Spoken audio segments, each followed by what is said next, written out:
my lovely students. Welcome to VPIC online classes. How are you all? I hope you are good. Here is your computer teacher Reshma. Today I am going to teach you chapter 3rd.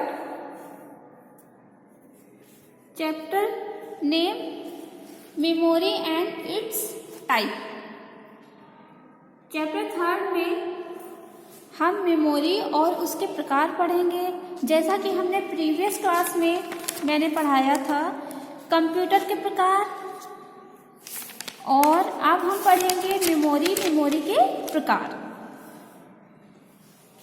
CPU is the brain of a computer. CPU जो है computer का brain होता है। जैसे कि हमारी body होती है, हमारी बॉडी में मेन पार्ट हमारी बॉडी का क्या होता है? माइंड होता है, जो कि हमें इंस्ट्रक्शन देता है कोई भी वर्क करने के लिए। उसी तरीके से कंप्यूटर में जो सीपीयू होता है कंप्यूटर का ब्रेन होता है, और वही इंस्ट्रक्शन देता है और उसी के बेस पे कंप्यूटर वर्क करता है।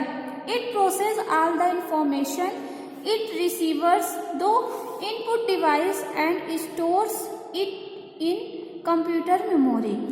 अब यहाँ पे कहा जा रहा है कि पूरी तरीके की मतलब जितनी भी इंफॉर्मेशन होते हैं, जितनी भी सूचनाएं होती हैं, वो रिसीव करता है, उसी के माध्यम से रिसीव होती है, और ये इनपुट डिवाइस के में जो है एंड स्टोर इट, और ये स्टोर हो जाती है इन कंप्यूटर मेमोरी, कंप्यूटर की मेमोरी में। कंप्यूटर में जैसे आप मोबाइल यूज करते हैं, मोबाइल में मेमोरी होती है, रैम रोम होता है, जो आपको पता है ना कि रैम रोम होता है। तो उसमें जाके आप जब कोई मोबाइल परचेज करते हैं तो उसमें देखते हैं ना कितने जीबी की रैम है, कितने जीबी की रोम है। तो उसी तरीके से कंप्यूटर में भी होता है, और वही मेमोरी में जाके सेव हो जाता है जो भी डाटा आप रिसीव करते हैं। A computer also has a memory just as we have to remember things. एक कंप्यूटर है, कंप्यूटर में जैसे कि हमारे पास मेमोरी होती है कोई भी चीज सोचने की, उसी तरीके से कंप्यूटर में भी मेमोरी होती है। The storage capacity of a computer is called its memory. जहाँ पे कंप्यूटर में कोई भी डाटा मेमोरी यूज मतलब सेव हो जाती है जाके, उसे हम क्या कहते हैं?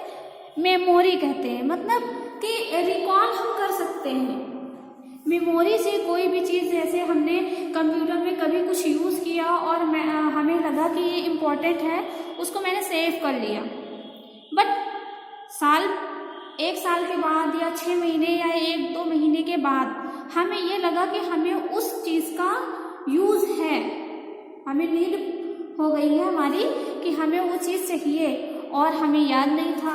फिर हमें याद आया कि कंप्यूटर में हमने सेव किया था, तो वो मेमोरी से हम निकाल सकते हैं। Computer memory is used for storing data and instruction.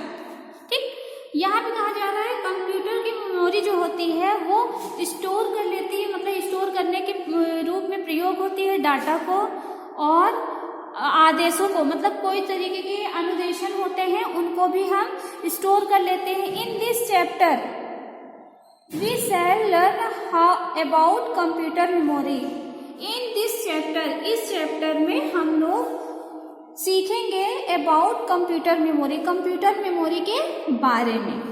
Units of memory, memory के यूनिट्स कितनी होती हैं ये हम पढ़ेंगे यहाँ पे। We need units to measure any quantities. We needs, हमें आवश्यकता होती है यूनिट की, टू मेजर मुख्य रूप से एनी क्वांटिटी, कोई भी क्वांटिटी में हमें जो है आवश्यकता पड़ती है।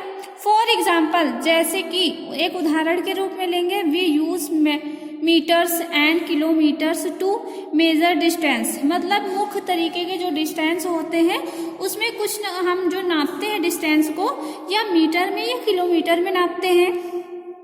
We use litres and kilolitres. अब यहाँ पे कहा जा रहा है जब कोई हम लिक्विड चीज को तौलते हैं या नापते हैं तो वो लीटर में या किलोलीटर में उसका माप करते हैं। फॉर मेजरिंग लिक्विड के लिए हमने कहा ना कोई तरल पदार्थ है जैसे कि ऑयल है, मिल्क है, ये सब हम लीटर में मापते हैं। Similarly there is a unit for measuring computer memory. Same उसी तरीके से यहाँ पे कंप्यूटर मेमोरी के लिए भी मुख्य रूप से जो माप होती है वो यूनिट के रूप में होती है। जैसे कि आप कोई जगह की दूरी नापते हैं तो किलोमीटर में नापते हैं, ठीक, किलोमीटर में नापते हैं ना, मीटर किलोमीटर में। और फिर किसी वस्तु को जो लिक्विड होती है उनको मापते हैं तो लीटर में या किलोलीटर में नापते हैं। तो उसी तरीके से आपका जो कंप्यूटर मेमोरी है उसको मापने के लिए यूनिट वर्ड का प्रयोग किया जाता है।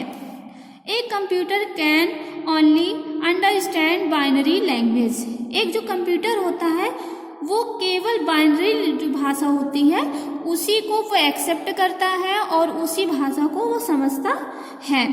It process and store data. और इसी तरीके से ये अपनी क्रियाओं को करता है और डाटा को स्टोर करता है। And interaction in the form of binary language. और ये अनुदेश करता है फॉर्म ऑफ बाइनरी मतलब बाइनरी लैंग्वेज को ये अनुदेशन करता है। A binary language consist of 0s and 1s called bytes.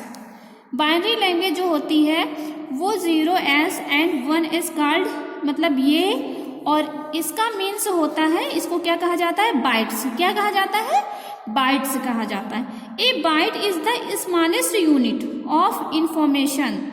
मतलब एक बाइट जो होता है वो सबसे स्मॉलेस्ट बाइट यूनिट होता है ऑफ इंफॉर्मेशन, सूचनाओं के लिए, which a computer can process and store, जो एक कंप्यूटर में जो है प्रोसेस होता है और स्टोर हो जाता है। A group of 4 bytes is called a nibble. 4 byte का जो बाइट्स का ग्रुप जो होगा उसे हम क्या कहेंगे, निबल्स कह देते हैं। एंड और ए ग्रुप ऑफ 8 बाइट्स मतलब 8 बाइट का ग्रुप जो होगा उसे हम बाइट कहते हैं। A computer memory is stored in the form of bytes and bytes. एक कंप्यूटर मतलब एक कंप्यूटर में जो मेमोरी होती है उसमें जो स्टोर होता है, सेव होता है, उसे हम एक फॉर्म में ऐसा कहते हैं, बाइट्स कहते हैं या बाइट कहते हैं। There are other higher units. अब यहाँ पे ये बॉक्स दिया गया है, इसमें जो है अन्य प्रकार से मतलब हायर जो बड़ी बड़ी जो है यूनिट्स हैं of measuring memory as given below. मतलब नीचे बॉक्स में मेजरिंग मेमोरी जो होती हैं, जो हायर यूनिट्स होते हैं, वो डिटेल दी गई है। 1 बाइट मतलब 8 बाइट्स। 1 किलोबाइट मतलब केबी जो होता है 1024 बाइट्स होता है। 10 the power 10 byte sorry 2 the power 10 bytes होता है। 1 मेगाबाइट जो हम लोग MB कहते हैं, MB 1024 KB होता है और इसका 2 द पावर 10 KB होता है, ठीक। 1 गीगाबाइट GB जो होता है, GB जो आप कहते हैं MB GB, वो 1024 MB 2 द पावर 10 MB, ठीक स्टूडेंट। आज के लिए इतना ही। अब हम पढ़ेंगे नेक्स्ट क्लास में, और नेक्स्ट क्लास में आप लोग इसे लर्न कर लीजिएगा और अच्छे से पढ़ लीजिएगा। इससे मैं आपको वर्क दूंगी और रिवीजन आप करते रहिए। Thank you to all of you.